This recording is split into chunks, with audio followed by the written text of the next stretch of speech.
आज 5.2 का NCERT math से, ठीक है। 3 का 1 में बॉक्स को भरना है। क्या करना है?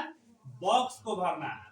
तो इसमें जो दिया हुआ अंक रहेगा उसको हम ले लेंगे। जैसे आप मान लीजिए कि आपका पहला पद दिया हुआ है। पहला पद कितना है आपका? 2 है।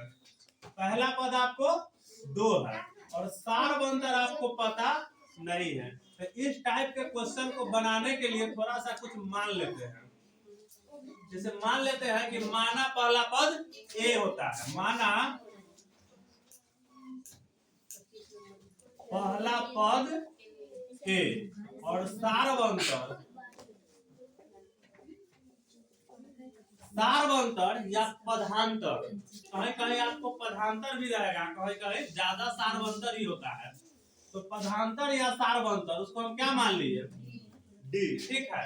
ये 2 काम जरूर करेंगे इस टाइप का क्वेश्चन में। उसके बाद आइए देखिए, तो इसमें आपको पहला पद दिए हुआ है ना दिले। उसके बाद देखिए दूसरा आपका खाली है। फिर आपका कितना दिले है? तीसरा पद। तीसरा पद कितना है? 26। आप इससे पहले पढ़े थे कि तीसरा पद होता कितना है? a plus 2d। तीसरा पद a प्लस 2d या 2d, जो भी बोलिए आप। तो a प्लस 2d बराबर कितना है? 26 है। ये आपका कितना है? तीसरा पद है। आप इसको समीकरण 1 मान सकते हैं। समझ रहे हैं कि नहीं? अब इसमें आप मान भर दीजिए।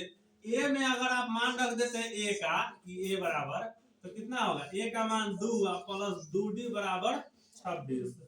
2d बराबर 26 प्लस 2 उस साइड जाएगा तो -2, तो 2d बराबर हो जाएगा आपका 24। और 2 से ये 24 कट जाएगा कितना बार में? जो d हम माने थे मेरा आ गया 12, ठीक है। अब खाली पद आपका कौन है से देखिए। ए भी मेरा निकल गया और मेरा डी भी निकल गया, यानी पहला पद भी निकल गया और सारवंतर भी निकल गया, ठीक है।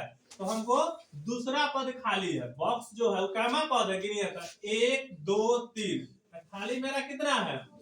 दूसरा पद है, यानी आपका दूसरा पद वाट समझ लीजिए, यानी खाली है, ये हमको निकालना है। तो दूसरा पद कितना होता है? a प्लस सिर्फ d होता है। दूसरा पद होता है a प्लस b, ठीक है। एक मिनट, दूसरा पद ऐसे करके लिखना दीजिए। दूसरा पद होता है a प्लस b, कोई दिक्कत? तो a का मान कितना है? 2 और d का मान कितना है? 12। तो 12 2 14। अब आप यहाँ 14 भर सकते हैं, ठीक है। अब इससे आपका साबित हो रहा है कि आपका बना हुआ सही है। कैसे सही है? देखिए, पहला 2, उसके बाद 2 में कितना बढ़ा? 12 बढ़ा, तो 14, और फिर 14 में 12 बढ़ेगा तो कितना? 26। सही है ना? समझ गए बढ़िया से?